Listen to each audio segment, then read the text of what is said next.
Welcome to a Friday Reads, where I talk about what I read, what I'm reading, what I hope to get to next. And yeah, it's been a good time. It's been a good time reading-wise. In general, I've gotten to relax so much. Highly recommend really preparing for a vacation, having to come home early from the vacation because of a snowstorm that then just happens to give you 2 days off of work. Really, it's a recipe for success. If you didn't know, we just had like a huge snowstorm in continental United States. And honestly, it really wasn't too bad where I lived. Like, this is like the 4th snowstorm we've had, and it gave us like a bit more snow than we normally get lake effect, but not like that much more snow. Like, we got a foot instead of 8 inches, sort of thing. But it was a little stressful because I went to New York City last weekend, and I came back before the snow, and just the logistics of that got dicey for a minute, but it was so good. We'll talk about that later when I get to more media at the end of the video. But that's all to say that while I was anxious last Thursday getting ready to go on this trip, I shoveled and finished The Dispossessed by Ursula K. Le Guin, which is good and I think deserves more credit in my head for how revolutionary it is. Because objectively, the thought experiment she's putting out there for the 70s is amazing. Like, looking at socialism without authoritarian governments compared to the democracies with capitalism is a worthwhile experiment. And I do think it kind of also has fascinating communication with what are just innate parts of humans. Because even in this more socialistic community, when resources become scarce, there are just certain traits humans have in terms of like, it's easy to give when you have things to give. I mean, I say that. Most people don't give when they have things to give. That is why we have billionaires getting through tax loopholes, okay? Like, that's actually not that easy, but it's incredibly hard to give when you're choosing between feeding your child or feeding, a stranger. Like, those types of calculations are innately human regardless, I think, of how you are raised. And there are a lot of moments like that in The Dispossessed that I like. And then there's Chevik, who is our main lens into all of this, and he is boring.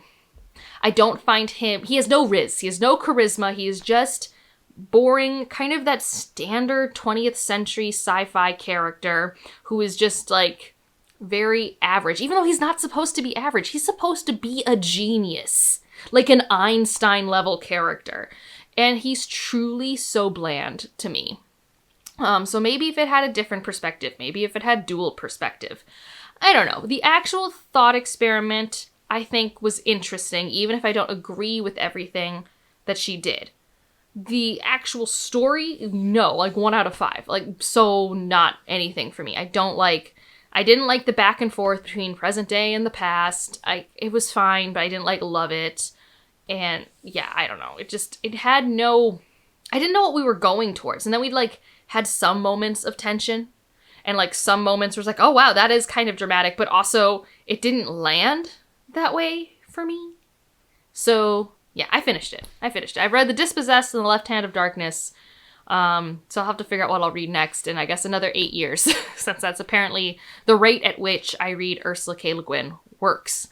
Another science fiction that I finished is Where the Axe is Buried by Ray Naylor. And this is an example of something where I think it's both entertaining and has a lot of fun things to think about. And this is definitely, I've had a few science fictions I've read where I'm like, man, I hope these stand out to be, things that people point back to be, classic 21st century science fiction. Like Goliath by Tochi Onibuchi. I love that book. This one's not, it's not going to stick with me as much as Goliath. But in terms of, how it is looking at the role of artificial intelligence and also, surveillance and things like that in our day and age. So using tech that's inspired from our now. I think it's really fascinating. So this has a bunch of perspectives. It's definitely one of those tapestry type stories, but it's not very character focused. I wouldn't go into this for when I said tapestry of characters for No Gods, No Monsters, I'm characters. This is more you're going to get invested in the characters, but you're not going to know a lot about them. So we have Russia, London, Italy, and I think those are our 3 main locations. There might be one other location, but I think those are our main 3. And so, yeah, and Istanbul. So, yeah, Turkey. So those are our 4 locations. So very Europe, West Asian centric locations. And we have basically a authoritarian, complete, like, observation state. We have London, which is a little lesser. And we've got just these different government systems on the verge of collapse. And there's all of this kind of thematic work of, like, I don't know, how you shouldn't stay stagnant, that action is what is important. Like, there's a lot to pull out of this. And I think the tech side is really fascinating. I think I wasn't really sure where this was all going, and I think I generally like where everything landed. Maybe it's a little too much tied up in a bow, but maybe it's also perfect the way it is. Has a really large acknowledgement section about how it is so based off our now. Because it's not just artificial intelligence and the role it plays, even though it's used fascinatingly in my head. It's also just about how much privacy there isn't and how that can be used against you. We have like a social credit system. We have like whole algorithms that can determine where you are based off how you look at an ad, whether you click on it or not.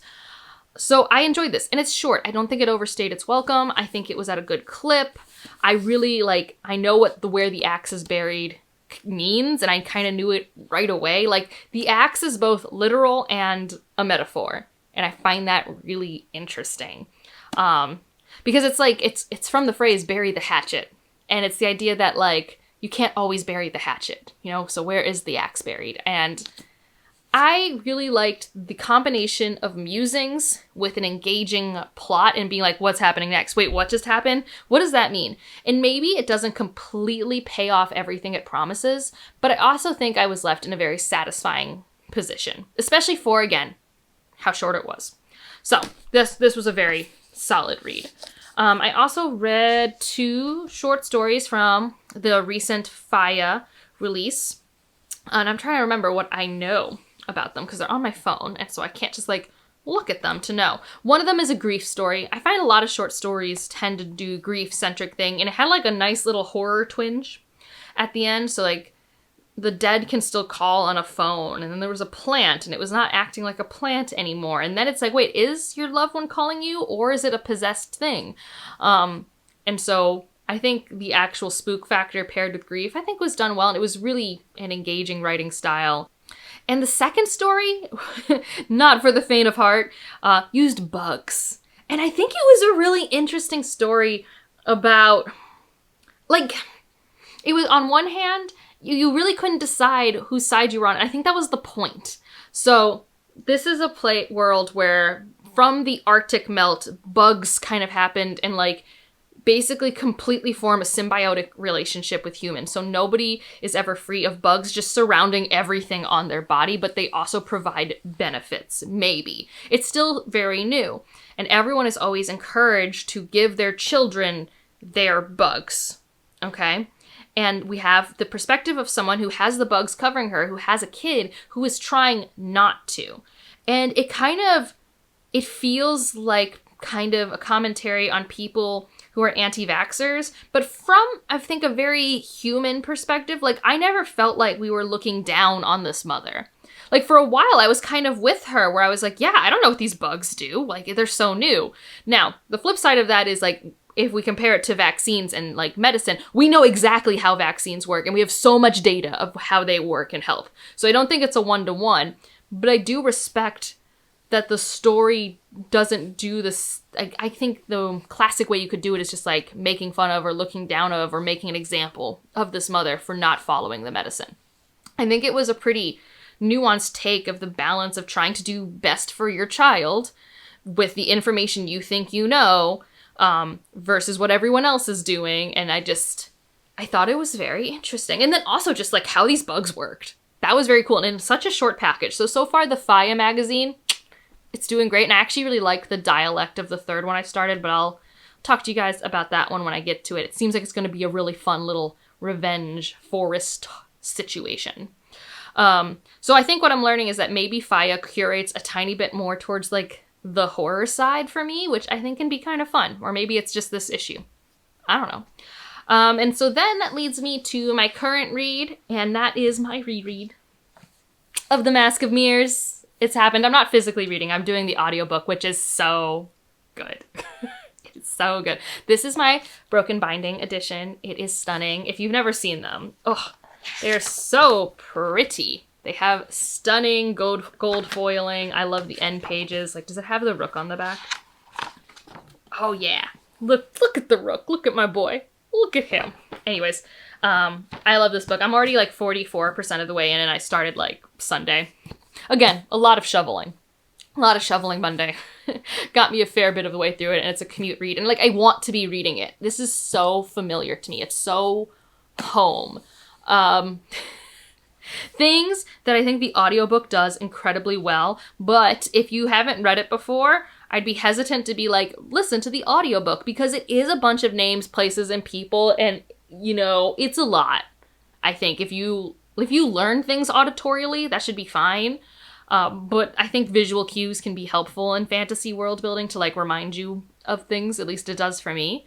But, like, the things that this narrator does that is so good is we have different cultures. We have Versenians, we have Nadezhrins, we have people from Leganti. Like, we have these, and like, it's essentially like, this is like a rough way of doing it, but like, the Versenians kind of sound Eastern European, the Nadezhrins sound more like an American accent, and the Leganti sound more like a British accent, okay? And there is a class associated with each of these as well, just like dialects have class associated with them all the time. And this place, Nadezhra, is an occupied place. It's an occupied city where the indigenous people want their land back. We have people who were born here and have been for generations, so it's getting really muddy there. And then we do still have the people who immigrated here and are the oppressors who have direct lineage to Legantes, okay? So we have this melting pot of individuals, and our main character, Ren, and also another character, Serato, typically kind of bounce between these class systems, and you can really tell in the accents that the narrator gives. So Ren, her accent is usually more Versenian, except when she's doing a con as a Leganti person. And so she switches from the more British accent to her Versenian, and even in her mind. And like, when she's committing to the con, she'll like think like Renata in the British accent. But then if she slips in a thought that's like Ren, you get the Versenian, and it's so good. Serato is a similar character who, he has his Nadezhran accent and he has his Versenian accent. It's just, that's the type of thing that my creative brain can't bring to the table, but I find incredibly satisfying in The Mask of Mirrors. I also just love these people. It's like coming home all the time. It is so good. It's also really fun seeing all of the pieces laid out perfectly for things that are gonna come through in the third book. Like, because I've read the whole series, and I'm just like, wow, we really laid that groundwork early. And I'm so impressed because there's so much left to happen in this book, and it's going to be a complete arc within one book, and I'm just entirely impressed with it, and I love the series, and I am going to reread it for my entire life. It is comfort food to me. I love it so much. So, anyways, if you haven't somehow heard me rave about The Mask of Mirrors, I have a review for it that's probably more coherent. One of the first book, one of the series. I have an author interview with both M.A. Carrick, so it's Marie Brennan and Alice Helm, and how they do the world building. It's all spoiler free, but like, the world building is so good. Like, it's so good. I really love it. I enjoy it immensely. So that's where I'm currently at. My physical read, I'm currently still trying The Geographer's Guide to Romance. I've only read a little bit of it, and so if I keep liking it, I'll keep reading that. Otherwise, I have no idea if there's anything else I'll get to before the end of the month. I'll have a TBR next week to like kind of assess what I'm planning to have on my plate in February, because I think I largely got my January TBR done. And I do think I'll do a wrap-up early March to cover like January and February reads. And that's when I'll start doing my quarterly, so that like next year it'll be like December, January, February, since I always feel weird wrapping up December, and it's like, it's always a nebulous place. And I think that's how I want to do things, because it does feel really freeing to not like be like, I have to finish these things before a wrap up right now. Like, I can't express it, but it's incredibly freeing. So for those who are going to miss the wrap-ups, I'm sorry, but I do think emotionally this is the right path. So, yeah, that's the plan there. Other things that have happened, guys, I saw chess. Now, things got weird.